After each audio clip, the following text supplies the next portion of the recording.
Shalom, Israel. It's that time again. The ISUPK, under Commanding General Yahana, presents the Lord's 57th Annual Passover. That's right, the Lord's 57th Annual Passover, April 4th, 2026, in Houston, Texas. All Black, Hispanics, and Native Americans are commanded to observe the Lord's Passover. This will be the biggest Passover to date. You do not want to miss this.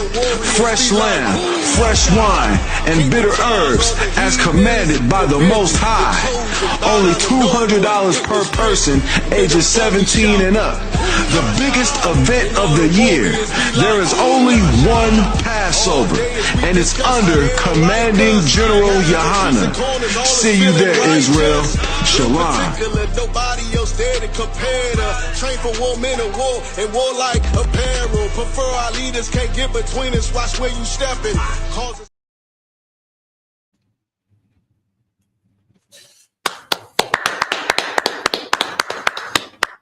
Shalom, Israel. This is ISUPK's Baltimore law class. The title of our class is Why Us? Judgement and Slavery. I want to talk about this because I be talking to a couple of people that like former Christians in my youth, and a lot of them they can't just grab the concept of like, yo, why would God, right? Why would the Most High allow all of the aspects of slavery, buck breaking, babies being fed to alligators, you know what I'm saying? Jim Crow, like even the things that happened, they don't understand. If God is real, why would he allow all of this stuff, this brutal stuff to happen to us? Right? And most of the time we think like that because the scripture says that, I'm paraphrasing, like punishment is not quick. You know what I'm saying? Like judgment don't happen right then and there when you expect it to happen. I mean, so before I get into it, I want to start off to give a understanding of like, the Most High always had instructions for us to follow. You know what I'm saying? He always had the laws didn't just pop up with Moses. You know what I'm saying? Like he always from the beginning had a set of requirements from us, things that we were supposed to do, things that we wasn't supposed to do. You know what I mean? So we're going to start in Genesis, just to give you a recap. You know what I'm saying? And then we're going to go into these things that he required of us also was an agreement. It was a covenant. It was a covenant. It was a blood covenant, of agreement that went back. Not just he made it with just one person, but he made it with generations. So if you Black, Hispanic, and Native Indian, and you don't got no choice. You know what I'm saying? Your father made the agreement, so you in the agreement. You know what I'm saying? So we're going to start in Genesis chapter 3, verse 1. The book of Genesis, chapter 3, verse 1. Now the serpent was more subtle than any beast of the field. Right now, again, y'all don't know the serpent. You know, the Bible is black, so it talk with a slang, just how we talk today. So a lot of us being in the Christian church, being outside of the truth, period, we just associate the serpent with a snake, right? Well, you know, in the hood, on the block, we got a lot of serpents. We got a lot of snakes, right? And they're not literal snakes, you know what I'm saying? But we have a slang way of calling somebody a sly or grimy person, a low down person. So right here, when it says now the serpent was more subtle, it's not talking about a snake. That's not the only serpent. There's a definition in the dictionary, right? it describes serpent as two. Now, a serpent can be a snake, and then there's also a definition where a serpent can be a sly or underhanded person. You know what I mean? Go ahead. You can continue. Which the Lord God had made. And he said unto the woman, Yea, have God said, Ye shall not eat of every tree of the garden? Now you can tell his behavior right now. He coming through on some grimy stuff right now. He asking her a question. What the Most High say? Right? They both in the garden to eat, and I think he knows what the Most High said. You know what I'm saying? I think he knows what required of the Most High, but we're gonna get some more into it. Go ahead. Verse 2. And the woman said unto the serpent, We may eat of the fruit of the trees of the garden. Go ahead, verse 3. Verse 3. But of the fruit of the tree which is in the midst of the garden, God hath said, Ye shall not eat of it, neither shall ye touch it, lest ye die. Now, so we can see right here, the point that I was bringing you to the scripture is, even though, right, in Genesis, with Adam and Eve, right, you know what I'm saying, Adam being the first one to receive the laws of the Most High, what's required of him, things that he should do, things that he shouldn't do, he definitely passed it down to his wife. You know what I'm saying? Because she knew what the Most High required of her. You know what I mean? She knew what the Most High required of her, meaning so she knew that there's order. She knew of an order. She knew of things that we shouldn't do, and she knew of things that we should do. You know what I'm saying? So we can't have this mindset of like, don't ever think that the laws just popped up with Moses. You know what I'm saying? That the Most High talked to Moses, then that's when he started giving us these rules and these laws and these commandments that we keep. Man, this stuff was given to Adam. You know what I'm saying? When he bred the breath into Adam, that was the knowledge. You know what I'm saying? It was slang for knowledge. He gave it to Adam, and Adam also gave it to him. We're going to drop now. We're going to go to Genesis chapter 4, verse 3.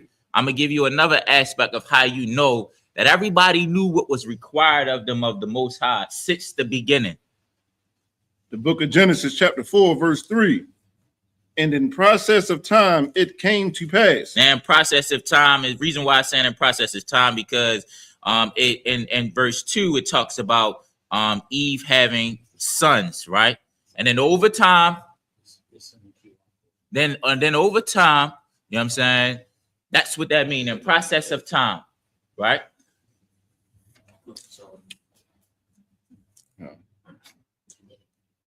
It's like it. No sweat. That Cain brought of the fruit of the ground an offering. Can you read it? Start from the beginning. The book of Genesis chapter 4, verse 3. And in the process of time, it came to pass that Cain brought of the fruit of the ground an offering unto the Lord. Now, Cain brought something to the Lord to be offered, right? That tells you something right there. Why is Cain bringing something to the Most High to be offered? You know what I mean? Sounds like, when we was out in the wilderness, you know what I mean, with the after being freed out of Egypt, it sounds like when he would start giving us the laws of things being sacrificed and which you should bring and which you shouldn't bring, right? So Cain knows something. Go ahead. Verse 4. And Abel, he also brought of the firstlings of his flock and of the fat thereof. And the Lord had respect unto Abel and to his offering. And the Lord had respect unto Abel and his offering. So Abel and Cain knew that they had to offer something to the Most High. Again, that lets us know that it was order. It was things that we should do. It was things that we shouldn't do from the beginning. You know what I'm saying? Go ahead. Can you read verse 5? Verse 5. But unto Cain and to his offering, he had no respect. And it came to offering, he had no respect. You know why? Because that's not what the Most High told him to bring. And this is more evidence that even Cain knew what he was supposed to bring and when he wasn't supposed to bring. Go ahead. And Cain was very wroth, and his countenance fell. His countenance is his demeanor.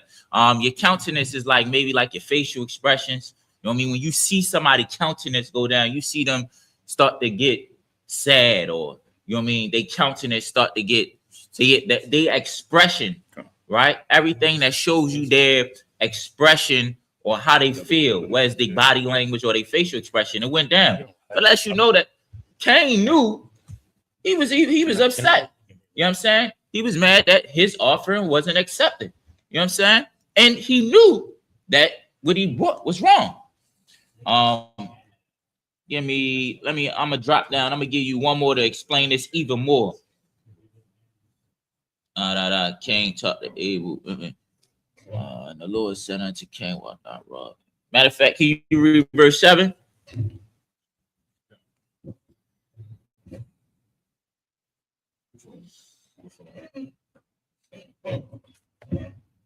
Now when Genesis, it's like no go.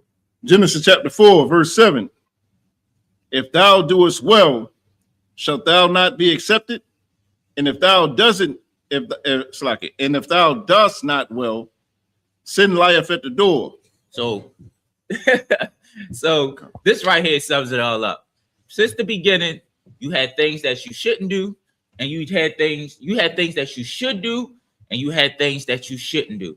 And those things that you shouldn't do was also labeled as a sin.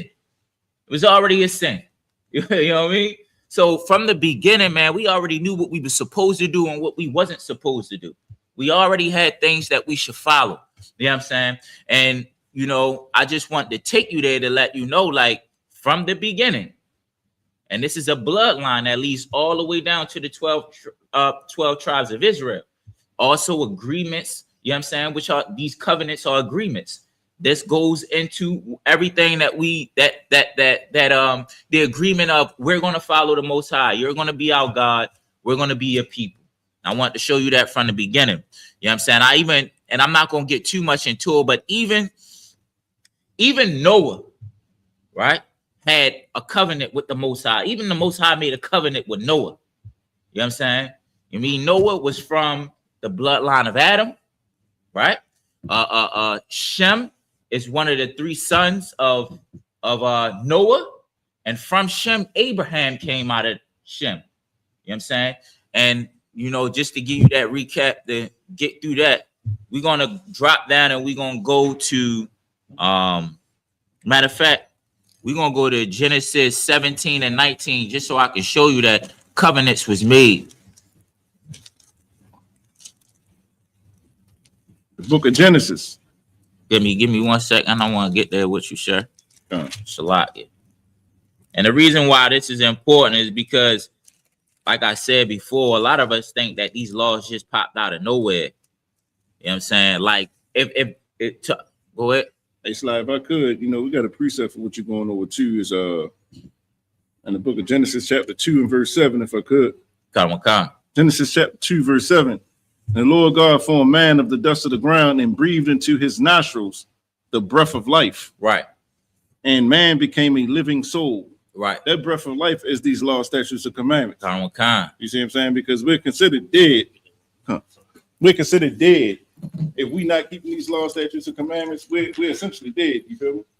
We come into life once we learn to keep these laws, statutes, and commandments. So when the Most High breathed into Adam the breath of life, that's what he was giving him, these laws, statutes, and commandments, all the way back into God. That's why I think I'm paraphrasing, but the scripture does say the Most High don't know you. If you're not following these laws, he don't know you. Yeah. The Most High don't know you, then you might as well be dead. You is dead.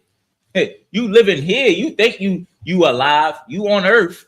You're doing whatever you're doing, but you're dead to what matters. The only thing that matters, you're dead to the Most High. He don't know you if you're not keeping these laws. You know what I'm saying? It's absolutely right, man. And I want to say, like, I had a point that I was about to make, I forgot. If we think that laws begin after we got freed out of Egypt, it would take away the whole reason of us going into Egypt and the bondage. You know what I mean? Yeah. So that's why I want to recap this, because I gotta for me to explain slavery, of going into slavery. You know, brothers was talking about, well, we went into Egypt. So now you gotta get them to understand that no, it was always laws from the beginning. That's why we was in bondage in Egypt. You know what I'm saying? But we're going to get into Genesis chapter 17. Let me see something. We're going to get into Genesis chapter 17, verse 19. But I want to see Genesis chapter 12. Let me see something. All right, so we're going to Genesis chapter 12, verse 1. The book of Genesis chapter 12, verse 1. Now the Lord had said unto Abram, get thee out of thy country, and from thy kindred, and from thy father's house, unto a land that I will show thee. So the Most High is basically, this is the Most High separating Abraham from his family. You know, Abraham come from the family of Chaldeans, right? Chaldeans leads back to a lot of the stuff that they do in Egypt. No, Salakia, the Babylonians. You know what I'm saying? A lot of those worship of other gods and certain stuff like that comes from the Chaldeans. You know what I'm saying? I think that God with the hand that goes up like this, that sits with his feet crossed and the horns, you know what I'm saying? That's a part of that comes from them. But this is the Most High separating Abraham from his family. You know what I mean? So he can make Abraham, so he can make Abraham, because he's choosing Abraham to be a man of the Most High. Go ahead. Genesis chapter 12, verse 2. And I will make of thee a great nation, and I will bless thee, and make thy name great, and thou shalt be a blessing. So like when you think about this, right? The Most High is bringing Abraham under these into about to make him a great nation, right? And bless him. You know what I'm saying? And he's about to make a covenant with him for generations. You know what I'm saying? And it's like this. When your father, think about it in your house, man. When your father sees potential, right? And a son, you know what I'm saying? Like for example, when your father see potential in one of his kids, right? One of his sons, right? And he got maybe a couple of sons, he's going to be harder on that son, right? He's going to require more of him. You know why? Because he chose him. You know what I'm saying? He sees the potential. He knows he's the father. He knows what it is. You know what I'm saying? So I mean, your judgments, you know what I'm saying? That your judgments is going to be harsh on you to bring out the best in you, to bring out the perfect that he requires of you. You know what I'm saying? Go ahead. So like in verse 3, and I will bless them that bless thee, and curse him that curseth thee. You know what I'm saying? And I wanted this is a heavy part that's going to add on to what I'm talking about even more, because when we start to get into Deuteronomy and we get into Leviticus and we get into these judgments, you're going to see the Most High talk about blessings and talk about curses. This is just how chastisement go, man. This is just a regular relationship between a father and his children. You know what I'm saying? That he love and that he care about, and that he requires nothing but the best from. You know what I'm saying? That's just plain and simple. You know what I mean? Really, this subject is not really, it could be long, but it's not really that long. You know what I'm saying? It's not really that in depth. You know what I'm saying? If you think about the relationship with a father and his children, you know what I'm saying? He requires the best. You know what I'm saying? He requires more of you than he requires of the children that's around the corner. He requires more of you than he requires of, the other students that's in your class with you. He requires perfection from you, and he wants you to strive to achieve perfection. You know what I'm saying? So I just want to touch on this because we see slavery, and we see the videos, and we don't get no more understanding from that. It's just left at that. Like the Christian church just leave it at slavery. And the next thing that we taught is to forgive and to keep pushing, to keep getting punched, to keep getting kicked, and to ignore it, smile, and try to, the more they punch you and kick you out the door, the more harder you fight to get in the door. You know what I'm saying? That's what it is. So us, you listening to the ISUPK, you know what I'm saying, and you listening to you having them talking to you about the Most High, you know what I'm saying. From a Christian church aspect, I could understand why it would be that it would be blurred. It would be like, I don't even think the Most High really exists. You know what I'm saying? Because if he did, where's the judgment? You know what I mean? So, but we're gonna get some more into it. So we're gonna get into 17.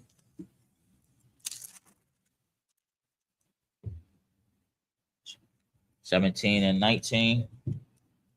The book of Genesis. Lock it.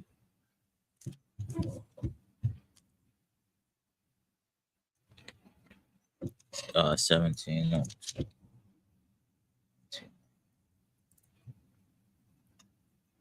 You can go into it. This is just the covenant that the Most High made. The agreement. I want to get into the agreement. Go ahead. The book of Genesis, chapter 17, verse 19. And God says, Sarah, thy wife, shall bear thee a son indeed. So this is Abraham's wife. You know what I'm saying? This is Abraham's wife. The Most High made an agreement with Abraham that he'll raise a great nation up out of him, right? That he'll bless him, and that he'll bless the nation when they do right, and that he'll curse them when they do wrong. Go ahead. And thou shalt call his name Isaac, and I will establish my covenant with him for an everlasting covenant, and with his seed after him. So boom. And this is how this is like a bloodline. Like this is how this is like it's like you, it's not just all about you. You know what I'm saying? Singular. It's about us as a nation. So much is so is that the covenant, you know what I'm saying? The covenant was made to have for the agreement was made with Abraham, and it went through from Abraham till he got old. Then it went to Isaac, you know what I'm saying? When he got old, and now it's about to go to Jacob, you know what I'm saying?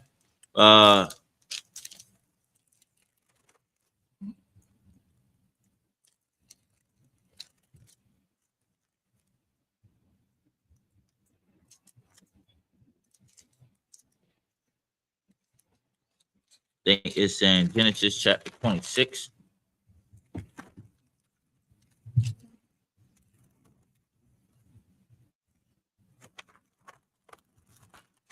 Okay. It's a lot, yeah, y'all. My notes kind of thrown around, sir. Okay.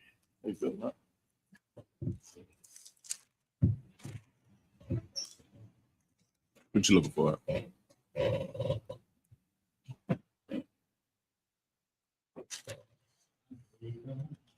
It's a lot, yeah, y'all. Give me 1 second. I'm Genesis chapter 26, 2 and 5. 2, Egypt 12, and shall sojourn there, and land which I swear unto your father.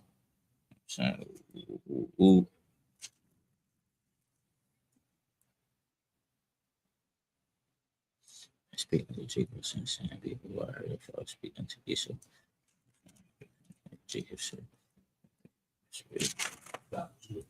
well, I'm in a when he made the agreement with Jacob, not Jacob and Isaac. When Jacob was with the angel, he wrestled with the angel and he changed his name to Israel. Block it.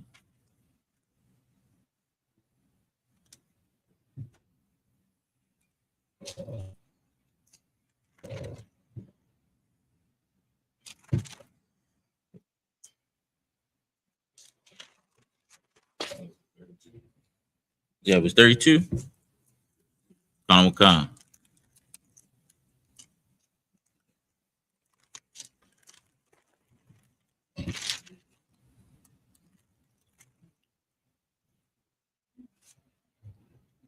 Jacob and God, Father Abraham, God Isaac, Lord, which stands to return to the country of thy kindred, and I am worthy, at least merciful. You know what I'm saying? Jacob was greatly afraid and distressed. It's a lot here, y'all. Comic-Con.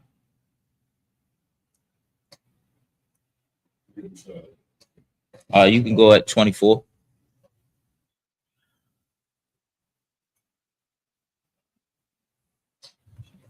Genesis chapter 32, verse 24. And Jacob was left alone, and there wrestled a man with him until the breaking of the day. So this is when Jacob was getting ready to meet with his brother Esau.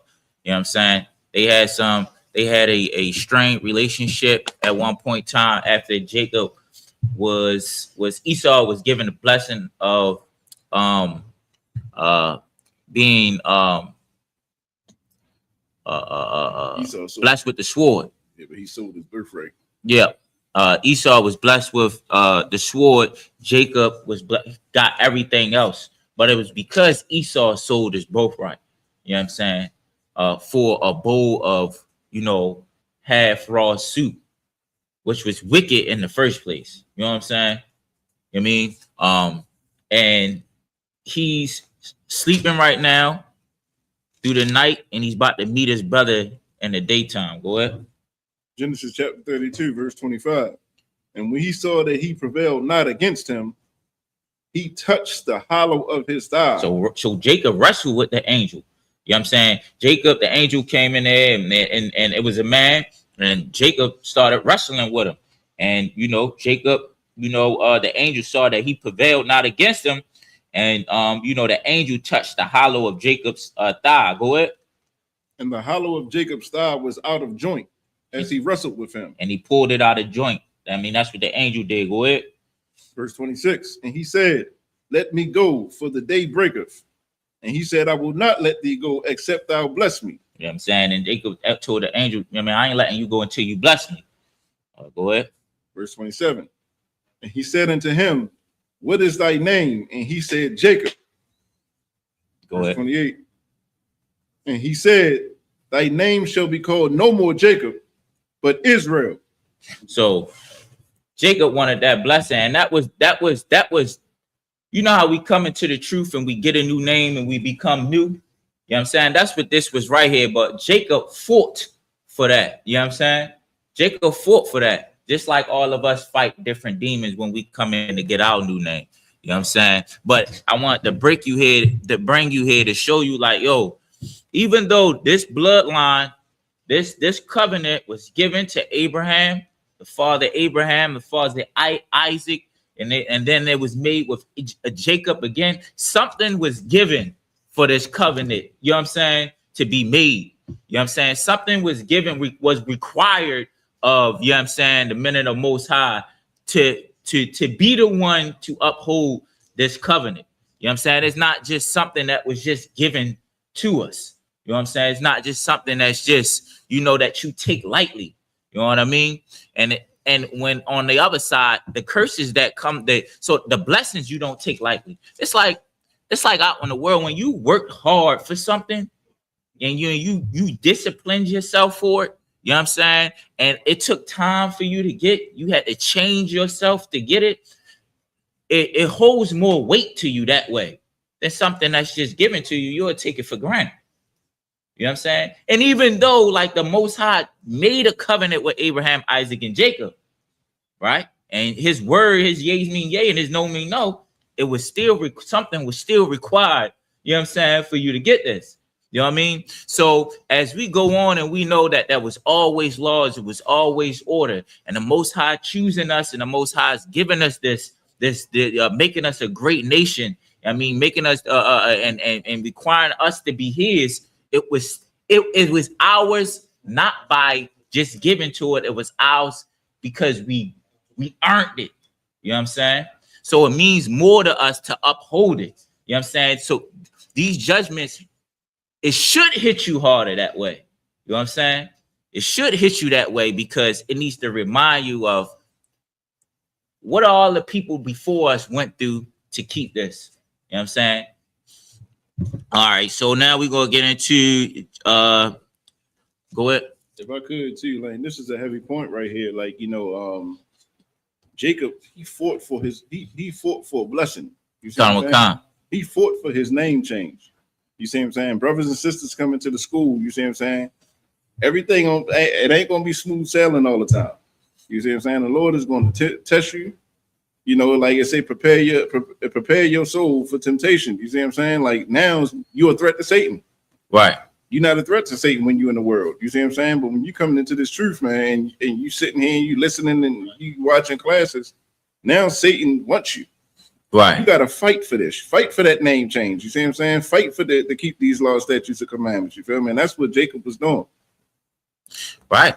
That's absolutely right. Get that prophet a hand. You know what I'm saying? And actually, I'm so glad you went more in on that, because that is a part that should go in on and reiterate. Like, I was thinking of a scripture while you was talking. Damn. Shit, yeah. Like when you coming into this truth, right?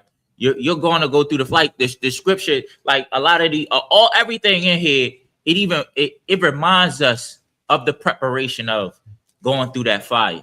Like it tells you, man, like the Most High is not come back, about all love and happiness, that he come back to put variance between a mother and her daughter-in-law. You know what I'm saying? A father and his son-in-law, a brother, you know what I mean? And a sister, and a brother and a brother. Meaning you might lose family coming ahead. Yeah, you know what I mean? This is a cult. You know what I'm saying? The people out in the world, this is a cult. You know what I mean? Y'all, what they said we was doing that Passover in North Carolina, that we was slaughtering the deer or whatever. They unaliving animals. What is wrong with you? Look at them. They look angry. They look vicious. You know what I'm saying? They got all types of rumors and all types of stuff. You got to fight consistently.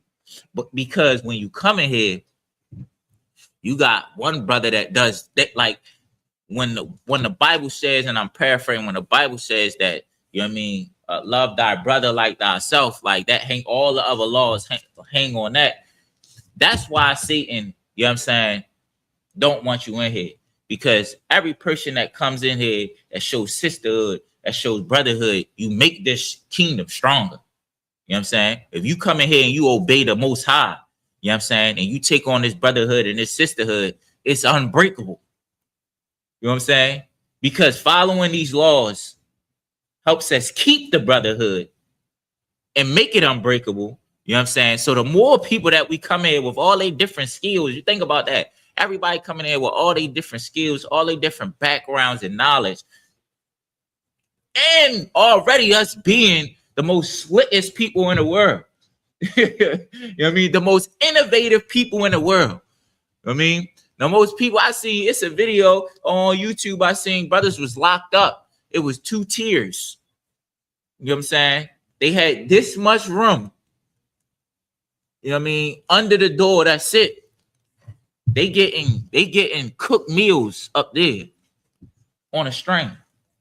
However way they working around, whether somebody sliding a string down here, somebody hooking it, pulling it up here, while it's another string down here with a book on it for somebody to lift the whole mechanism up. That's what happens with oppression and without oppression. You know what I'm saying? You think just because some of us are oppressed in the hood that makes us innovative. That's what the oppressor think.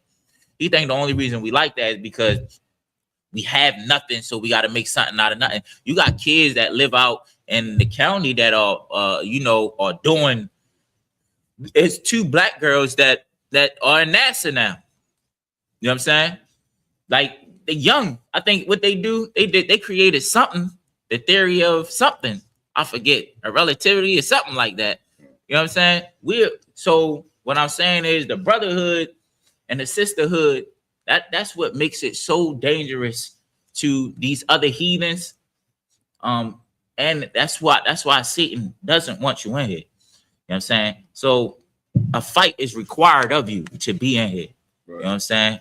And a great judgment was required to remind you, you know what I'm saying, of how great and how much weight this covenant weighs.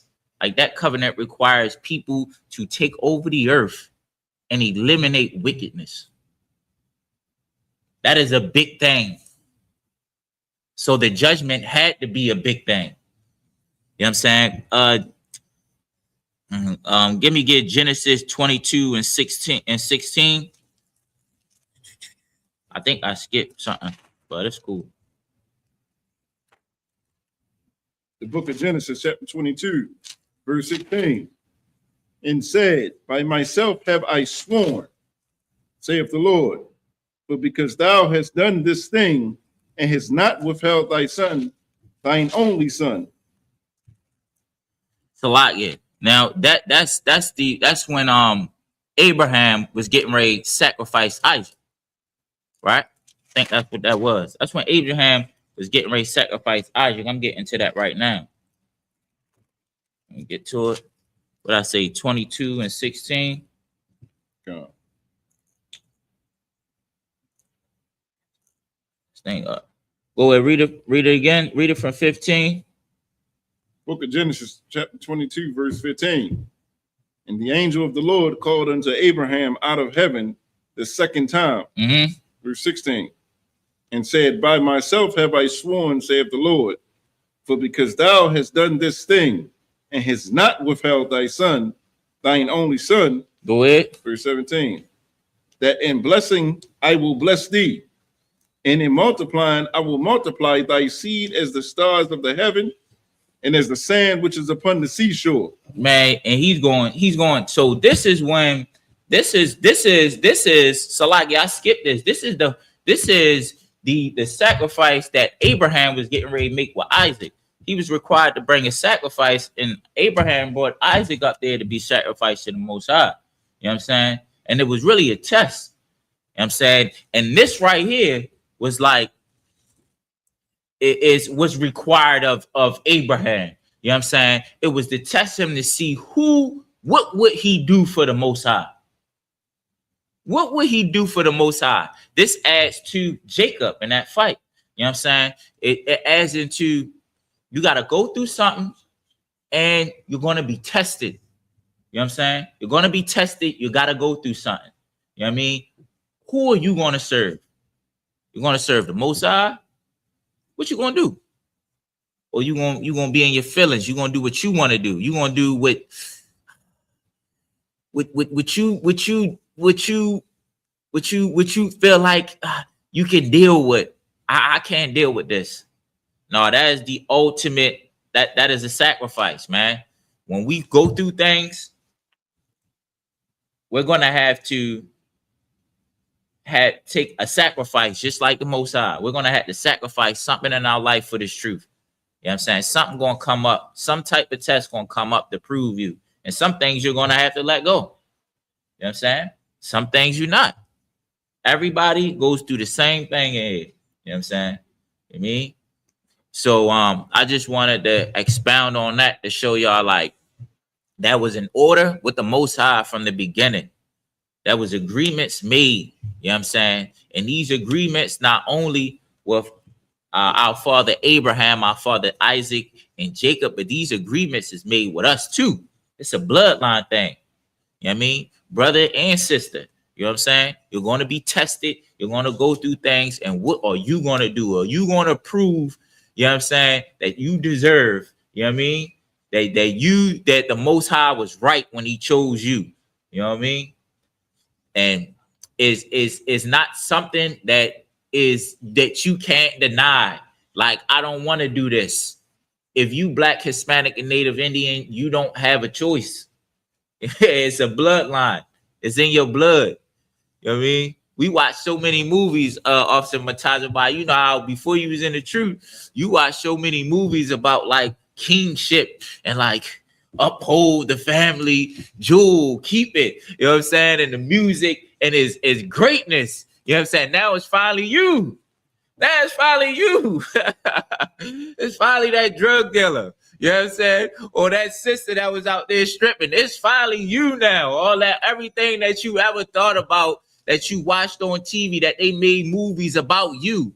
You know what I'm saying? Really, you know what I'm saying? They tried to make them look good, but now that you in the truth and you reflect on those things now every time you look at those movies or you read them books, you think like, that's me. And that's the Most High. And this is what I gotta do to save the world, nigga. Salakia. Go ahead. Like that's a heavy point, because here's the thing, like a lot of times we get caught up going into other cultures. Right. You know what I'm saying? Like, you know, we think we African, so we start wearing the shikis and start trying to be a part of their culture because it seems like they got a culture. Right. Like in our mind, our culture is gang life and all that type of stuff. No, we got a rich history, man. We got a rich culture. Right. You see what I'm saying? That's what we read about in the Bible. These other nations, their culture does not compare to ours. Their culture is actually the reason why we commit so much sin. You see what I'm saying? Like you talk about being a gangster. That's not our culture. That's Italians. You see what I'm saying? Like that's Italian. That's the so-called white man culture, to be a gangster. You see what I'm saying? To be a pimp, all that kind of stuff. But they attribute it to us. But once we come back and get that breath of life, and we start realizing what these laws, statutes, and commandments is, and we start to regain our culture, we see that we got a rich history, man. You see what I'm saying? Our culture supersedes every culture on the face of the earth. And that's what we got to understand. And even when you say that, like, we know the devil, right, which is the white man that the Bible speaks of, like, and his gang, he doing it for money. He is not doing it because it's his family's bloodline and he's trying to uphold his father. They are known for unaliving their whole family. They do not give a damn about their family. They've given a damn about themselves. They will unalive themselves for money. They'll jump off a building if the stock drop. It's just to look at them like great. Like when you see gang members, Black and Hispanic gang members, and they are gang banging, and somebody has a legendary name, it's because they took the zeal of that they should have had for the Most High and they put it into the gang. Like they didn't do it for money. They went out and they rolled out and got unalive because they thought that was brotherhood. Right. You know what I'm saying? So they took what they should have been doing in here and they did it out there.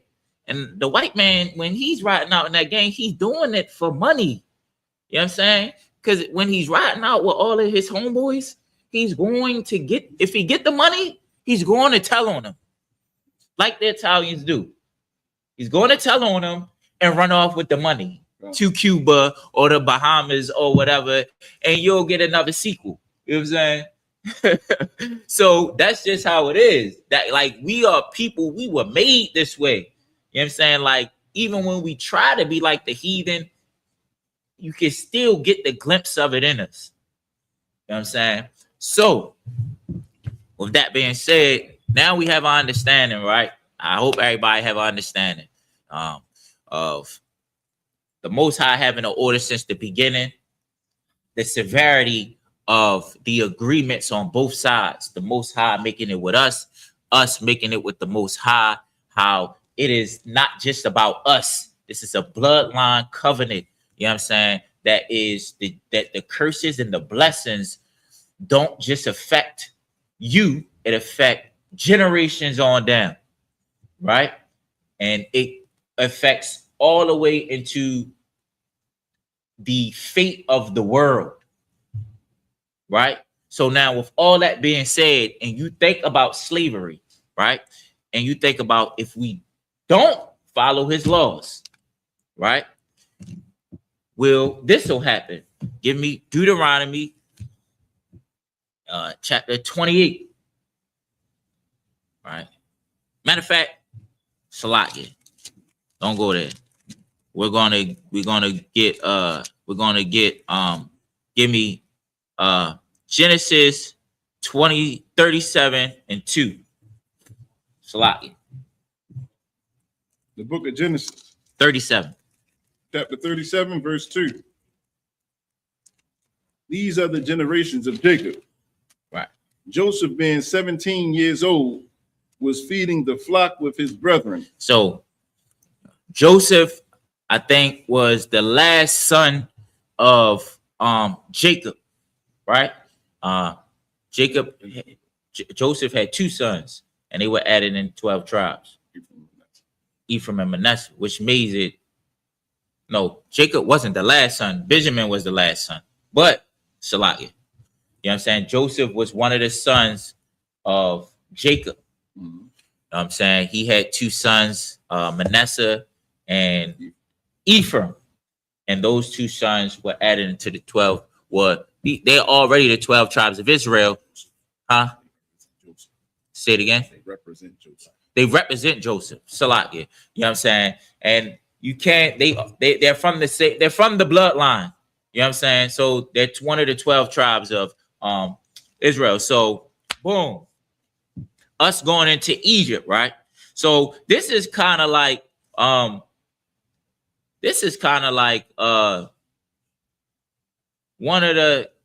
couple of things started to happen for us to, you know, start to be in bondage in Egypt, right? A lot of us talk about the 400 years of slavery, but you got to understand, like, we actually, you know what I'm saying, was in bondage, in captivity with I think 1, 2, 3, 4, 5, 6, 7, 8, 9, 10, 11, 12, 13. We was in captivity, like, think 13 times. You know what I'm saying? We was in captivity with the Cushites, with Moab, Canaan, the Midianites, Ammon, the Philistines, the Romans, the Greeks. You know what I'm saying? Like, this wasn't, we focus on being in slavery under America. You know what I'm saying? We was in captivity under the Arabs. You know what I'm saying? The Persians, like the Syrians. You know what I'm saying? Like Roman Greco. We the scriptures say, man, we are hard-headed people. You know what I'm saying? So, like, for a lot of people out there, you know, that's coming up out of Christianity, we only know what school taught us. You know what I'm saying? I mean, the Bible got so many captivities other than Egypt. Listen, when we follow up under these other nations, this is what happens to us. You know what I'm saying? It was just a couple of them. I think the most longest ones was Egypt and here in America. You know what I'm saying? Which is crazy. You know what I'm saying? Like, our first one and our last one is the most longest ones. You know what I'm saying? Which is, it's like, so we're gonna get into the Egypt one. You know what I'm saying? So, man, with Joseph, go ahead. You continue reading. We're gonna get more into Joseph and whatever. You can go ahead, sir. I'm gonna start from the top. Go ahead, sir. Genesis chapter 37, verse 2. These are the generations of Jacob. Joseph, being 17 years old, was feeding the flock with his brethren. And the lad was with his son, with the sons of Bilhah, and with the sons of Zilpah, his father's wives. And Joseph brought unto his father their evil report. You know what I mean? So Joseph brought to his father an evil report. You know what I'm saying? So this lets you know, his brothers, like his brothers, you know what I mean? They wasn't as strong in the faith, or strong, and I mean, Israel wasn't as strong as their father, Abraham, Isaac, and Jacob. Go ahead. Verse 3. Now Israel loved Joseph more than all his children, because he was the son of his old age. So you know, you always gonna have a son. Everybody has a son. I know people, you know, a lot of mothers and stuff like that don't like to really admit they don't like to admit it, but you always have a child that be like, yo, doing this thing. You know what I mean? Huh? Yeah, you got favorites. You always gonna have a child, yo, that you give him his props, man. I know, like, for me in my life, all the men that I know, they cool with saying it. You know what I'm saying? It just be, my mom got a hard time admitting, like, who is her favorite, you feel me? But we all know, we can see it, you know what I'm saying? But you always gonna have one like, yo, that you favor. You give them their props for the things that they doing. Like, you know what I'm saying? It's undeniable. You know what I'm saying? Go ahead. And he made him a coat of many colors. Go ahead. Verse 4. And when his brethren saw that their father loved him more than all his brethren, they hated him. Man, this is when brotherhood go all out of whack. This is brotherhood go all out of whack, man. You know what I mean? Covenants, blessings, your father holding it down, your father holding it down, your father holding it down. You know what I mean? Now it come time. Yo, everybody was chosen. You know what I'm saying? Like everybody, somebody got to be chosen. You know what I mean? And in fact, if we all obey the Most High, we all could be chosen. You know what I'm saying? That's the picture that we really don't be getting to understand, yo. So they had a dislike for him. You know what I'm saying? Because, you know, his father favored him because yo was doing the things that he was supposed to do. You know what I'm saying? Like when brothers come into the school, right? I used to hear about it when I first came in, like they can see that the Most High is with somebody, right? And I actually got a feel for that when I went to Hebrew Academy. I had to admit it. Like I'm looking, and when a nigga, Salakia, when an officer said it to me, I'm looking, and I had to admit, like, you know, the Most High, it's sometimes it's something that you can't explain, and sometimes it is stuff that you can explain and you can see. You know what I'm saying? It is stuff you can see. You know what I'm saying? That just the Most High, just be with somebody. You know what I'm saying? Go ahead. And say, and could not speak peaceably unto him. What verse we on, sir? Verse 4. Come. I'll read it again. Genesis chapter 37, verse 4. And when his brethren saw that their father loved him more than all his brethren, they hated him and could not speak peaceably unto him. Man, they hated him and they wanted to keep arguing. You know what I'm saying? They couldn't have a cordial conversation with him or about him. You know what I'm saying? It was tension. You know what I'm saying? They were jealous. You know what I'm saying? And this is the progenitors of the 12 tribes of Israel. You know what I'm saying? This is a great nation that is becoming. You know what I mean? And it was always order from the beginning. So when you think about brotherhood, you know what I mean? Hangs on, all the laws hangs on brotherhood, right? It's one of the most important laws. It's been one of the most important laws. And now they showing not brotherhood. And we're going to see what not having brotherhood does. Because if all the laws hangs on brotherhood, right? And we don't have brotherhood, mean you're not following the laws. So now we're going to see what happens with it. Go ahead. Verse 5. And Joseph dreamed a dream, and he told it his brethren, and they hated him yet the more. Go ahead, sir. Verse 6. And he said unto them, Hear, I pray you, this dream which I have dreamed. Oh, so Salat, yeah, that dream which he have dreamed was, he dreamed a dream where basically he would be above his brothers in some way. You know what I'm saying? That his brothers would bow down, you know what I'm saying, before him. And they didn't like that dream. You know what I'm saying? So you can go to verse 8, sir. Genesis chapter 37, verse 8. And his brethren said to him, Shalt thou indeed reign over us? Or shalt thou indeed have dominion over us? And they hated him yet the more for his dreams and for his words. You know what I'm saying? So they hated him even more. You know what I'm saying? Because, you know what I mean? The Most High chose him. This out of Most High, you know what I mean? Chose Abraham, chose Isaac, chose Jacob. And they had their time to prove. And they had their affliction to go through. You know what I'm saying? And they had to make their sacrifices. You know what I'm saying? The Most High chose him. We're going to drop down to verse 24. Genesis chapter 20, chapter 37, verse 24. And they took him and cast him into a pit. Man, they took him and they cast him into a pit. Go ahead. And the pit was empty. There was no water in it. So they cast him into a pit. They put him into an empty pit, right? I mean, this is what their jealousy and their envy, you know what I'm saying, and drove them to. They didn't want him to reign over them. He already had his father's favor. Now you talking about something, we're gonna be bowing down to you. You're gonna reign over us. You're gonna have dominion over us. This is after your father's father and father have been great men of the Most High, and now it comes down to this. It's your time, and now it comes down to this. 25. Go ahead, read 25, sir. Genesis chapter 37, verse 25.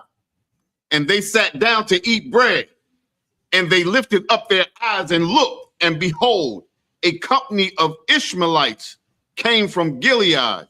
So anybody in the chat, do any of y'all know, can anybody tell me who the Ishmaelites are? Right? To give you a hint, Ishmael. But can you tell me who they are today? What nation they are today? You said, is it Islam? The nation, not the. With the name of the people. The name of the nation. Right. Not the religion. Right. Not the religion. The name of the people. Look, they got it in the chat. They said the Arabs. The Arabs. Arabs. The Arabs. Do you know who Ishmael was the brother, right, of Isaac? I mean, Isaac, Abraham had a son named Isaac, and he had Ishmael with the handmaid. I mean, because Hagar, right? Because the wife lost faith. You know what I'm saying? She grew weak. You know what I'm saying? When her faith with the Most High, and she gave her handmaid to Abraham, right? But the Most High didn't choose him. You know what I'm saying? And that's mostly why you see them fighting the so-called fake Jewish man, because they believe because they were the firstborn of Abraham that they are entitled to Jerusalem, right? But it's not up to them. You know what I'm saying? It's up to the Most High. Right. You know what I mean? The Most High gonna choose who's the firstborn is. And in the 12 tribes, who's the firstborn in the 12 tribes? Anybody know in the chat? Who is the firstborn by birth in the 12 tribes? If anybody in the chat, you go ahead. You can tell me, sir. I'm gonna throw it out there. Was it Ephraim? Ephraim? Lie, sir. Okay, I'm wrong. Lie, sir. You know this? The firstborn out of these 12 tribes of Israel that's up behind me. Anybody in the chat can say it. Say it again. Judah? Nope. Go ahead, sir. It's Reuben. But the Most High chose who? Judah. You know what I'm saying? So who gives a damn what the Abraham said? Yeah, listen, because the Most High chose Judah. That's why. Because the Most High said so. You know what I mean? Just put it like that. Make it real simple. Because the Most High said so. You know what I mean? So and the Most High said that well, yeah, it is something behind it. Would be the mother of many nations. Had one child, right? And the 12 tribes came off of that one tribe. Right, so? Yeah, Sarah. And she would be the mother of many nations. Right. Sarah only had the one child, which was Isaac. Right. Because it was Ishmael. Right. Was by Hagar, the Egyptian, and then Isaac was by Sarah. What's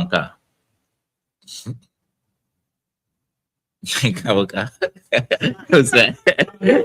I learned from right, what's that? What's that? Officer Ganai in the chat got it right. He said Reuben. That was the firstborn of the 12 tribes by birth.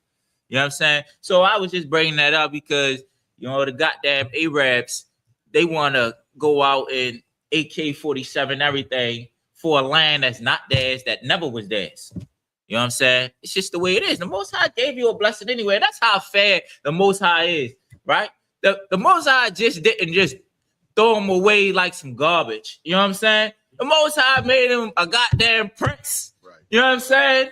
Made them princes. Right. You know what I mean? Jeez. You know what I mean? You want what we got. You know what I mean? What we got, you want what we got. He done gave you your own goddamn blessing. So, yeah. So what was we at? We was in verse 25, right? Middle of 25. You want me to pick it up, sir? Come on. All right. I'm gonna start back at the top. Come. Genesis chapter 37, verse 25. And they sat down to eat bread, and they lifted up their eyes and looked, and behold, a company of Ishmaelites came from Gilead with their camels, bearing spicery and balm and myrrh, going to carry it down to Egypt. So they chilling. They eating while their brother is in a pit. They done put their brother in the pit. They chilling and they eating. They enjoying themselves. You know what I'm saying? And some Arabs come. Sorry, some Ishmaelites come. And they selling spices and all that. And to give speed the story up a little bit, so we won't waste a lot of time. That they end up selling him to the Ishmaelites, right? And then the Ishmaelite end up selling him to the Egyptians, right? But the Most High was with Joseph. You know what I'm saying? And he became the second in command in Egypt, right? You know what I'm saying? And this right here, this unbrotherly action brought us into Egypt. Right. Because if Joseph never was there, we wouldn't be, you know what I'm saying, in there. We wouldn't have went there. Well, I'm not going to say that. I don't know what would have happened, right? Because it never happened. But in the same sense, the Most High is with Joseph, like how the Most High was with Jacob, and Jacob was with his uncle Laban, and his uncle Laban didn't want to let him leave because the blessings that the Most High was giving Jacob was running down on Laban. You know what I'm saying? That's why he didn't want to let him. That's why, you know, Jacob had to be like, yo, man, I'm gone, man. I'm taking my wives and I'm gone because you keep playing games. You know what I'm saying? So it could have been the same way with Joseph. You know what I'm saying? The Most High is with Joseph and his father. You know what I'm saying? It could have, you know, the family would have prospered and became the nation most likely wherever they are. But because we don't have brotherhood, this led us into bondage. This led us into a state where, boom, he's ruling over there. He go through his affliction. You know what I'm saying? He's ruling over in Egypt, right. And potentially the land goes into famine where the other brothers are. And the father Jacob sends them to Egypt to go get some food because Joseph was there and Joseph had visions of the famine coming and he stored up enough food for the whole Egypt and that all these heathens and everybody. Yeah, so everybody was coming there because the Most High was with Joseph, right? So leading, I just want to go over that to lead you then how we got into Egypt. We always go into bondage because we're not obeying the Most High, right? Boom. Now, coming out of Egypt, right? That's what we're going to go to. We're going to go to Exodus.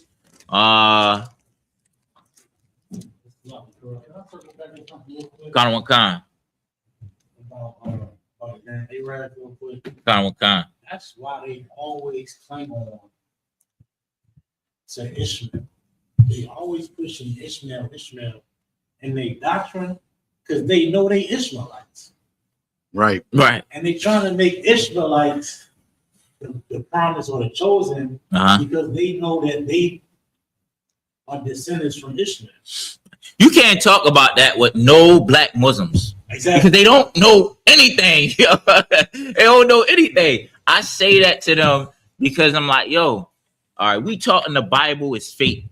The white man wrote the Bible, and it's not true. Well, nigga, my bad. The Arabs know that they are Ishmael. They know they Ishmael, bro. These other go ahead, sir.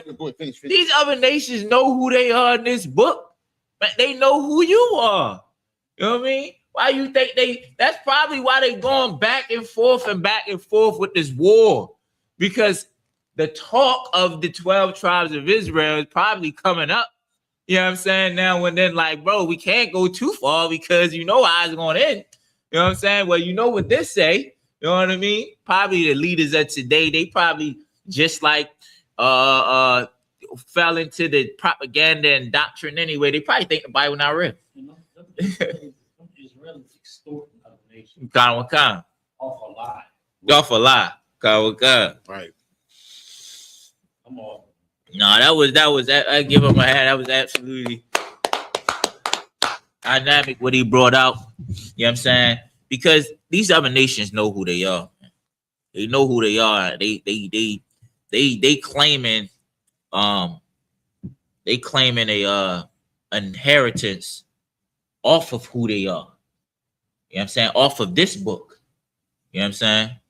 I mean, all right, cool. So we in Egypt now. So here the people select it. So 16 and 3.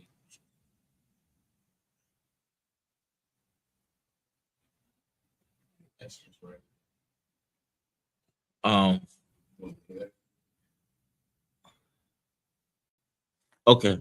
I want to go into Egypt, into Salaki. I want to go into coming out of Egypt, Salaki. Going in the wilderness, the Lord God which I brought thee out of. So you give me Exodus chapter 20. Right?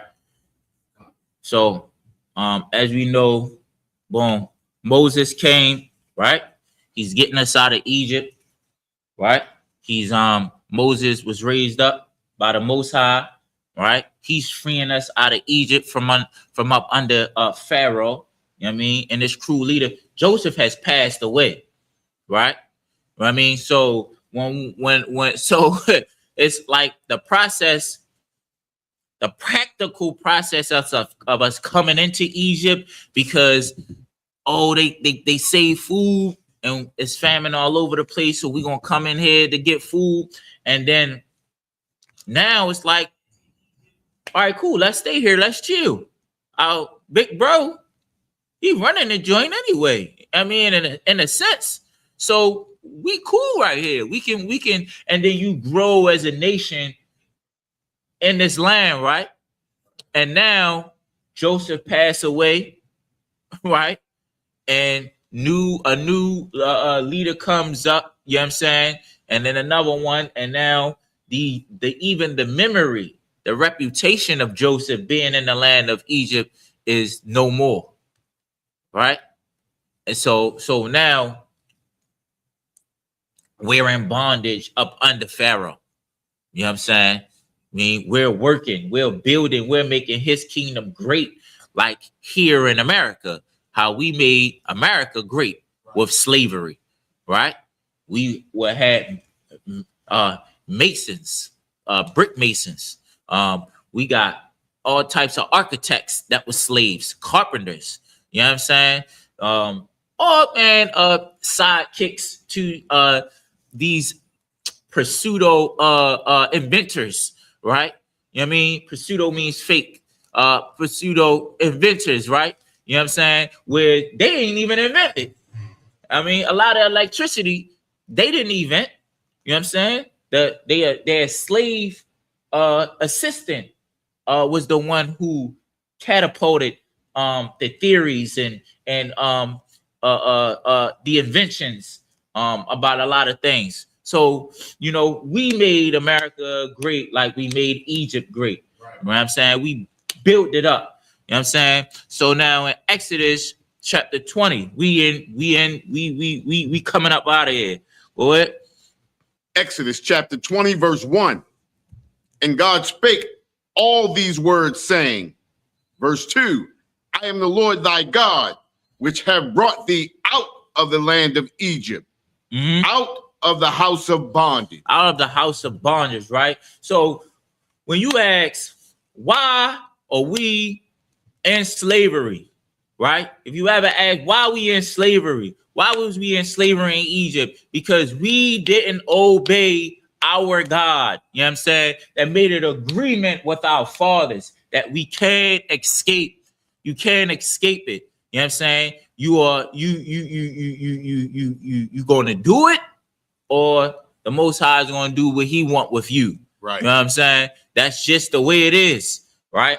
So when we sit here and we think, like, you know, why would the Most High do this to us? Because you didn't obey His laws. Right. The laws was here from the beginning, like we went over. And matter of fact, just to even let you know, like, yo, even coming out of Egypt, right? Like, we like, it wasn't just the fact that, it wasn't just that we went over the brothers selling Joseph to the Ishmael. Like, that's the sole reason why we went into Egypt. When we went into the Egypt, we didn't keep His laws even when we was in there. Right. You know what I'm saying? This how you know we didn't keep His laws in there. Go to Exodus chapter 32 real quick. Remember, we're gonna hold Exodus 20, but we're gonna go on Exodus chapter 32. Go ahead. Right? 32.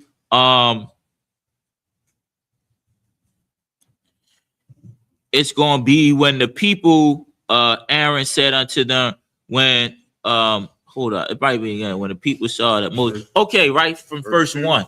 Yep. No, right from verse 1. Come. Exodus chapter 32, verse 1. And when the people saw that Moses delayed to come down out of the mount. So Moses up on the mount, he talking to the Most High. He getting his instructions from the Most High. But he was up there for a minute. All right. He was up there for a minute. Go ahead. People. So like, when I mean a minute, he was up there for a couple days. You know what I'm saying? Go ahead. The people gathered themselves together unto Aaron and said unto him, up, make us gods. Right. So that's how you know it wasn't just what Joseph, what they did to their brother Joseph. Yeah, that was like the breaking of brotherhood, you know what I'm saying? And it was a big thing. But when we went into Egypt, we followed after a heathen nation. And like I keep reiterating, this is not new. We knew what to do because Adam told his sons and his rib. Noah knew what to do. You know what I'm saying? Noah was the only, you know what I mean, dude on the planet that was doing what the Most High did. Noah comes from the bloodline of Seth, you know what I'm saying, which is the third son of Abraham. After Abel was unalive, Cain got banished, you know what I mean, like a vagabond, you know what I mean? And then he had Seth. See, Adam taught Seth everything that was required of him of the Most High. Seth taught his children all the way down to Noah, all the way down to all the way down to goddamn Hamites. You know why he taught him what to do? Because guess what? The Most High judged them for doing the wrong thing. You know what I'm saying? He knew what not to do. That's why he got judged for doing the wrong thing. And he taught Shem all the way down to us. So we was in Egypt and we were worshiping other gods. This proves it right here. This is punishment. Go ahead. And said unto him, up, make us gods, which shall go before us.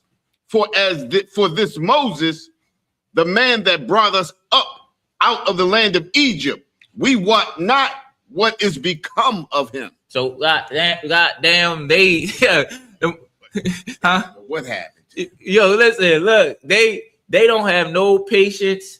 They spoil. You know what I'm saying? Like what the scriptures say, have Israel become a home-born slave? Goddamn, yes. He became it every time. You hear me? Like, you know what I mean? Even today, you know what I mean? How many times somebody gotta get ran over by a police car or unalive? How many kids gotta be snatched up? Like how much stuff has to happen to us for us to be like, the white man is the devil? You know what I'm saying? For you to have the enough strength in your voice to say, goddamn white man, that's the devil. You know what I'm saying? Like that's why Christian church is so diabolical, and it's not even just the Christian church, because every religion teaches you to come with everybody.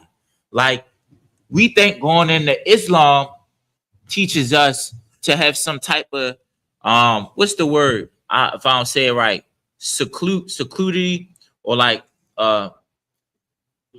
inclusiveness. Islam don't give you no inclusiveness. It's white boys who are Islam, dirty white boys, right, that's walking up and down Lexington Market. They get high. Chinese. I seen it was a Chinese person that was Muslim. Same thing.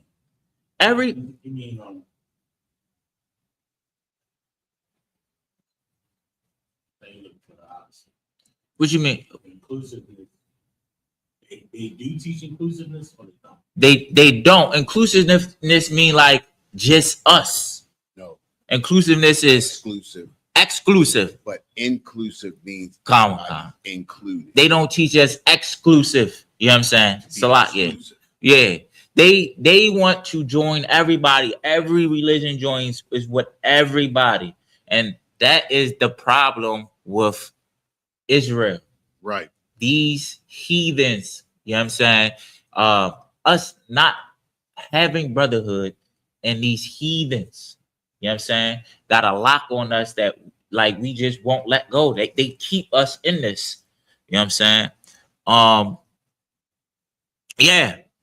And so we was worshiping Most High. So that's how you know that we was in Egypt. We was worshiping other gods. So that prolonged, you know what I'm saying, our judgment.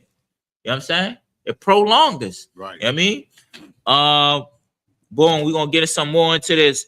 Yeah, and listen, don't fall for this, the rhetoric of you know, things are different now. Like the way that the Most High was before is not the God of the New Testament. The God of the Old Testament is not the God of the New Testament. It does not change. Give me Malachi 3:6, right?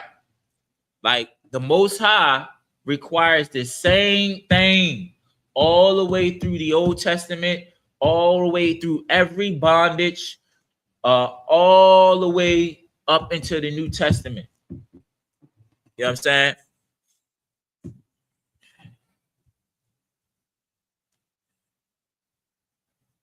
You got it? Go ahead. You can read it, sir. Malachi chapter 3, verse 6. For I am the Lord. I change not. I change not, man. That the Most High don't change. Don't let nobody tell you that that the Most High changed this. He shaved off some laws. He's letting some stuff slide or anything like that. Right. You know what I'm saying? The Most High is the same. He's the same. You know what I'm saying? Like Christian church will tell you, like, I had a talk with somebody about they telling me that it changed. And I say, well, I said something about the LGBT community being in the church. You know what I'm saying? I said, well, you know, y'all do that. They ain't, you know, did he change that? You know what I mean? That's the only thing that they agree. Oh, no, he ain't changed. Well, you know, right. What's up?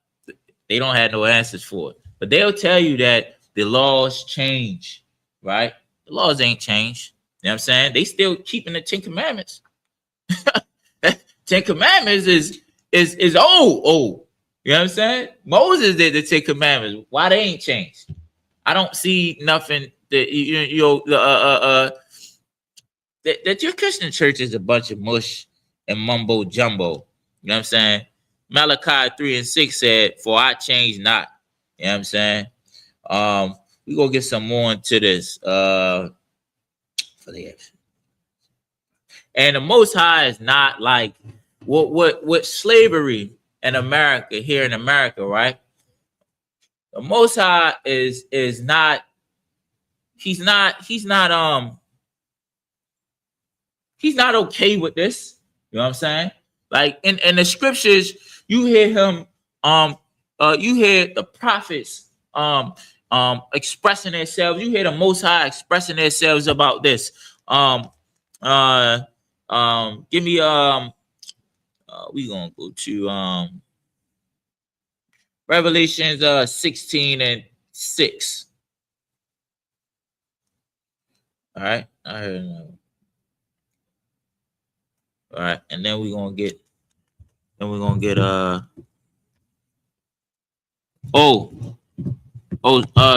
give me Psalms 37, so like 137 and 9.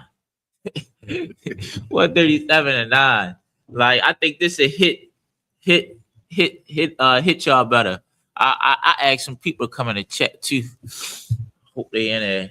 I ain't see their names, but I think this will hit you back, since the Most High changed from the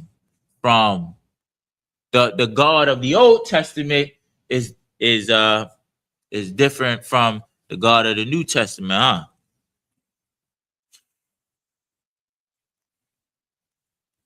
Well, look. And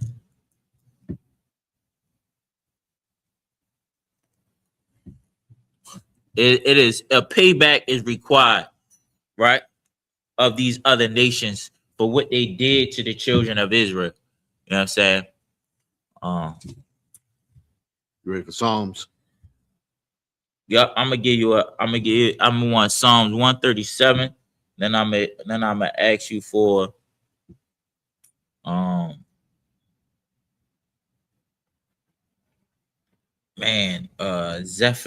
Zechariah.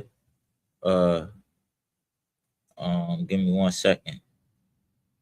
Zechariah 1:15. You ready? I don't want to ask before they after we. Yeah, I got it. So give me Revelation. What I say? Psalms 137 and 9. Yeah, Psalms chapter 137, verse 9. Yes, sir. Happy shall he be that taketh and dasheth thy little ones against the stones. Yo, he talking about the oppressed. Let me get there with you. Psalms 137. Let me find Psalms 137 and 9. It's oh yeah, 137. Oh, okay. Start at 8. Start at 7. Psalms chapter 137, verse 7. Remember, O Lord, the children of Edom in the days of Jerusalem. Salakia. Start at 6. Salakia. Psalms 137, verse 6. If I do not remember thee, let my tongue cleave to the roof of my mouth. Yeah, if he do not remember who? Huh? He talking about us, right? And what happened to us. You know what I'm saying? Go ahead. If I prefer not Jerusalem above my chief joy. If you prefer not Jerusalem. So he's saying, you let these things happen to me if I don't remember and if I don't choose Jerusalem. Go ahead. Verse 7. Remember, O Lord, the children of Edom in the day of Jerusalem. Now remember Edom, right? We know who Edom is, right? In the chat. We got to know who Edom is. Well, you might not know, because who is Edom? Anybody know who Edom? Nation of Edom.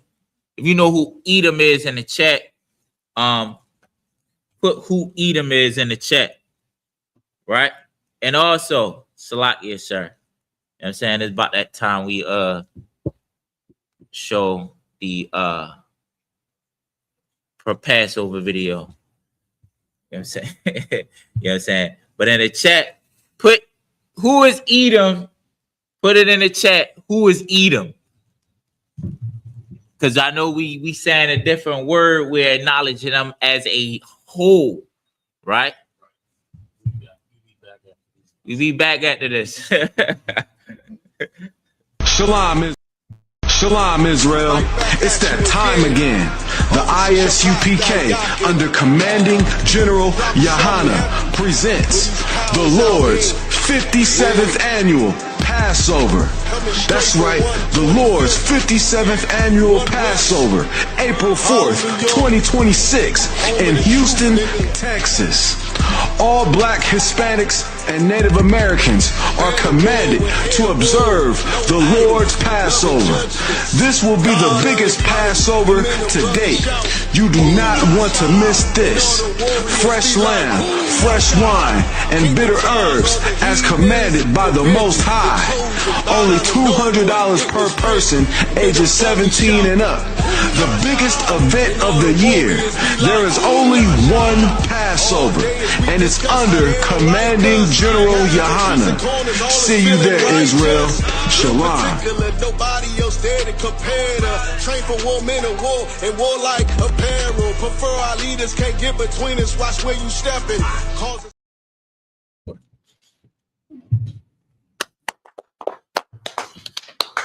That was the Houston, Texas Lord's Annual 57th Annual Passover in Houston, Texas. April the 4th. It's going to be a week event. It's also going to be on Wednesday. On that Wednesday, there's going to be, I think, that basketball shootout, football throwing contest, and there's going to be some more. I think Officer Kazak set that up for y'all. So make sure that you make every day. Yeah, you gotta get your arm right. So, can you go to the chat? Can you hit that top one up there? No, up there, up top.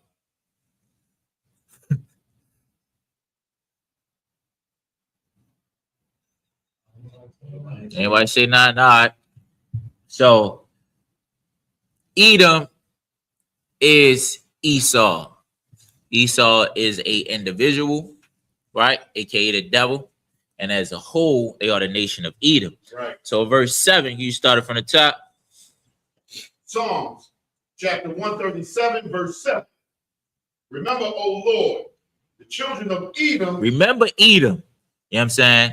If any of your brother or sister out there feels some type of way about slavery, right? And you feel offended by all of the things that has happened to us, right? Our sisters, you know what I mean? They hung them upside down and sliced their stomach open and let the baby drop out. You know what I'm saying? They fed little young babies, black babies, to alligators. You know what I'm saying? You think about all of the things they did to our Native American Indian brothers, you know what I'm saying? Our Gadites and our Reubenites, you know what I'm saying? Imagine how those Catholic churches that buried them children under those Catholic synagogues, right?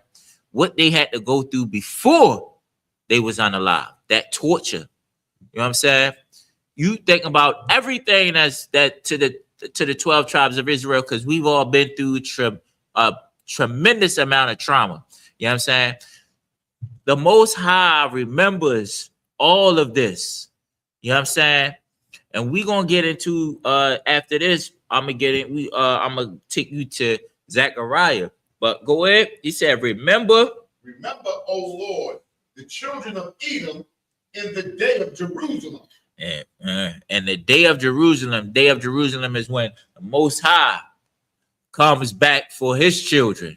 You know what I'm saying? Remember the children of Edom. You know what I'm saying? And the day of Jerusalem. You know what I'm saying? Just how we got the blessings that our fathers gave to, that our fathers achieved with the Most High, right? They trickled down and we got the blessings. And then, hey, we was we with us physically right here, we wasn't in Egypt worshiping other gods, right? But we getting the curses from our fathers. It would only be fair, the Most High is a just God. Why would he give you the blessings of your forefathers and not give you the curses of your forefathers, right? You know what I'm saying? Guess what? Edom gonna get the curses of their forefathers, right? Their children is dying in the blessings of their forefathers. George Washington, you know what I'm saying, for what he did, all of the white kids, devils out Towson, get to go to college, you know what I'm saying, and get housing for cheaper than, you know what I mean, than us, and do all types of stuff, man. Right. Climb the goddamn Mount Everest, and do whatever they want to do. Go to space. You know what I'm saying? Verizon, what is the white dude that's sending people to space? Not Elon, the other one. I think he on LG or something like that. He sent somebody to space every month as a trip. That's not Elon. Oh, that's he on Amazon? Yeah. Yeah. Go up to space and come down. Yeah. And I don't know. I think it was Oprah. I didn't know Gail King because she was tripping. Yeah. She was an actress. Yeah. So they send them up to space. They are living their life. George Washington set this up for them. Lincoln set this up for them. So go ahead, Salakia. Who said, raise it, even to the foundation thereof. Go ahead. Verse 8, O daughter of Babylon, who art to be destroyed. Daughter of Babylon, everything America does, Babylon did. They follow the blueprint of Egypt. Egypt follows the blueprint of Babylon. They know what they're doing. They're following a blueprint that worked, right? Only because we didn't obey. Go ahead. O daughter of Babylon, who ought to be destroyed. Who ought to be destroyed. America must be destroyed. For your children not to be affected and to look at LGBT books while they're in elementary school, America must be destroyed. For Sonia Massey to get justice, America must be destroyed. Go ahead. Happy shall he be that rewardeth thee, as thou hast served us. Happy will we be. You know what I'm saying? That's why the brother is upset, because he don't know this scripture. You know what I'm saying? When he say, he don't know the scripture. When he say, yo, I don't believe in the Bible. Why would God let, you know what I'm saying, slavery happen? Well, we told you why, right? But now you read this. Happy will he be. Go ahead. Verse 9.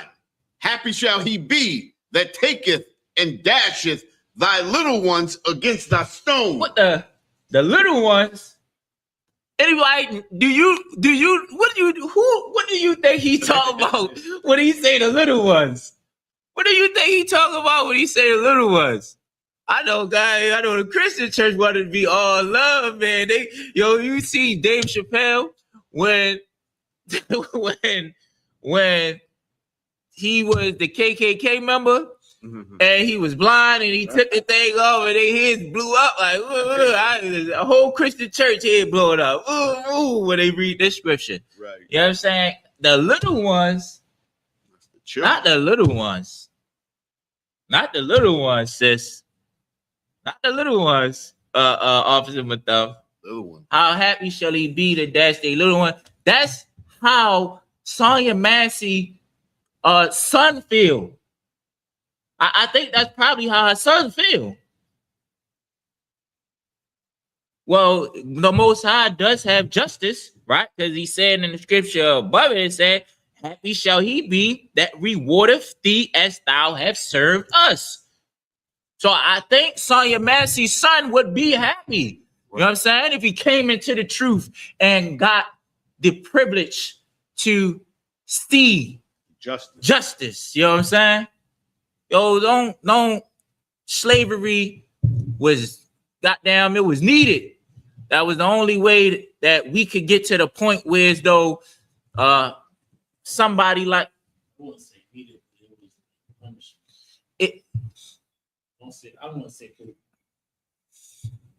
white man took it too far. That's in the Bible too. Comic-Con, let's get Zephaniah 1:15. Let's get Zephaniah 1:15. Comic-Con. The judgment of the Most High was needed, right? For us to learn, and for us to want to have that. When the scriptures say, "I will put their laws in their minds," right, and in their hearts, it builds up a zeal when we see the ramifications of us not obeying. Right. You know what I'm saying?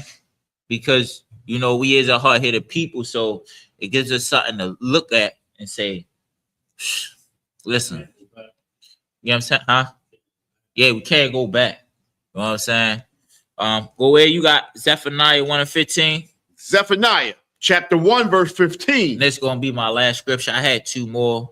Matter of fact, I can get the two more. Go ahead. The day is a day of wrath, a day of trouble and distress, a day of wasteness and desolation, a day of darkness and gloominess, a day of clouds and thick darkness. Slot, yeah. Hold on. You want me to read it again? 15. Salak, Zephaniah. Salak, yeah. Zechariah 1:15. Huh? Say it again. The end. They are right. The day of wrath, Kawakan. Last day. All right, go ahead, read it again. Zephaniah. This ain't on top. Kawakan. Chapter 1, verse 15. The day is a day of wrath. Right. A day of trouble and distress. Uh-huh. You know, that's the last day, right? Right. That's the day of wrath. That's the day that the Most High going to return, destroy our enemies. It's Come going to be a day of wrath.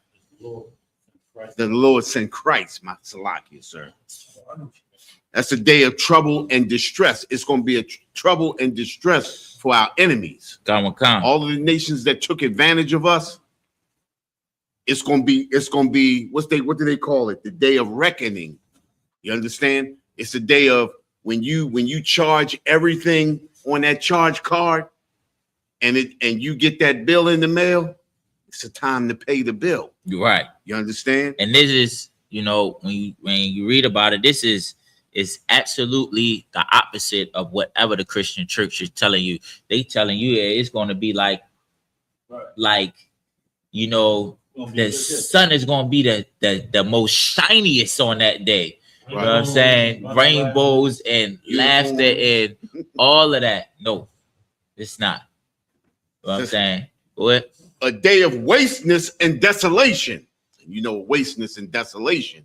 That's destruction. That's when everything's going to burn. That's what we talk about World War III. You understand? When those bombs drop and everything begins to be destroyed. Most High is going to destroy this kingdom. But the one thing that we have to learn is that when this kingdom falls, another kingdom always rises. You understand? Right. And that's going to be the Most High. That's going to be Christ's kingdom. Understand? A day of darkness and gloominess. Right. And all of these things that we're talking about right now is going to be for our enemies. It's going to be for the people who took advantage of us. It's going to be for the people who had us in slavery. You understand? It's going to be for the people who, when we created things, they took them. You understand? All of the music, all of the inventions, all of the creativeness that we showed that they took, you know, full control of. You understand? When we look at those football games, you see how the brothers got to do what those owners say. An owner who never even played football a day in his life can control you like a puppet. You understand? Come. That's the day of darkness and gloominess, a day of clouds and thick darkness. You understand? Con. And it was, that went right with it too. Honestly, for real, that is their judgment. Why? This is what's going to happen to America, the daughter of Babylon. Right. You know what I'm saying? The spirit of Egypt. You know what I'm saying? Because of what they had done to the children of Israel. Because they done this. Give me Zechariah 1:15. Salat, yes, sir. Is it 1:15? Con. That went right with it, though. That day is going to happen because of this. Go ahead. Zechariah chapter 1, verse 15. And I am very sore displeased with the heathen that are at ease. Because they are at ease right now. You hear me? They are so comfortable. They making deals with Syria. They like children in a comfortable house that beef and then still do they beef, then they back doing business. Right. They doing whatever they want to do. Go ahead. For I was but a little displeased. And they helped forward the affliction. Meaning the Most High, he was a little bit displeased with us. You know what I'm saying? And we were doing our judgment. We was doing our punishment. We was in our room. You know what I'm saying? We was doing it. You know what I'm saying? And guess what? Then the goddamn white man and these other heathens with him, they took it too far. That's why it says, and they helped forward the affliction. That's why the Most High is going to give them what he read in Zephaniah 1:15. Right. And with that, we right at the time is 8:59. I'm gonna pass the class to Captain of 10,000, offset 10,000, Captain of 10,000 Sapariat. Got mixed up. Wow. All right, excellent class. Give him a hand again. Y'all go ahead, drop a fire emoji in the chat. Drop me a fire emoji. Give me that like. Make sure y'all support the truth. Hit that share button. We want to get these security announcements. They in this one? This the right one? It's right here. Did I pass it? Yeah, it's right here. It's in the front. No sweat. Throughout. ISUBK security announcements. We are the ISUBK out of 1 West, 125th Street, Harlem, New York. Under commanding Johanna rules, new rules for brothers and sisters.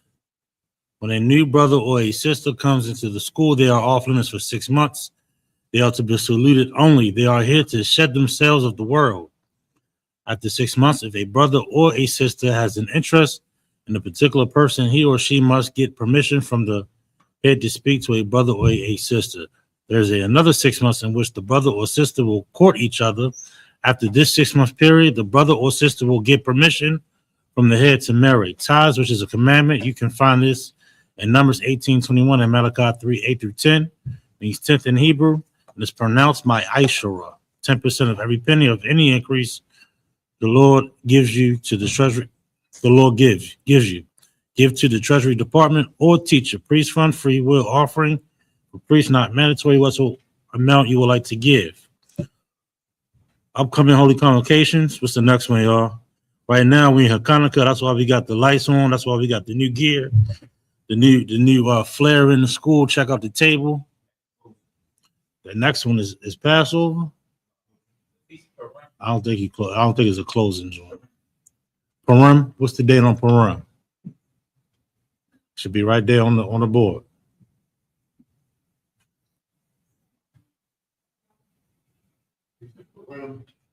March.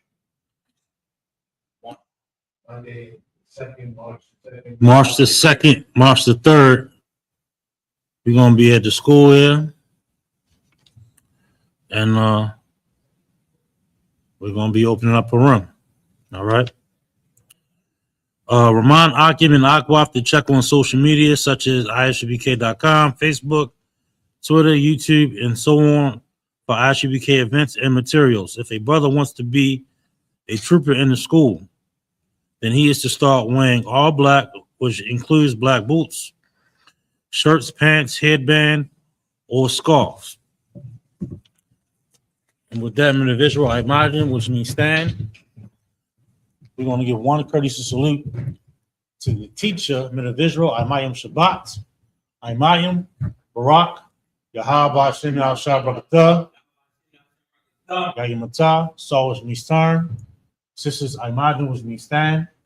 We're going to give one courtesy salute to the sister, Minavisual, Imayim Shabbat, Imayim, Barak, Yahaba, Shamar, Shem Yal Shabrakata, Shamar, Al, Atan, Bahashem, Yahusha. And Mita, class is missed.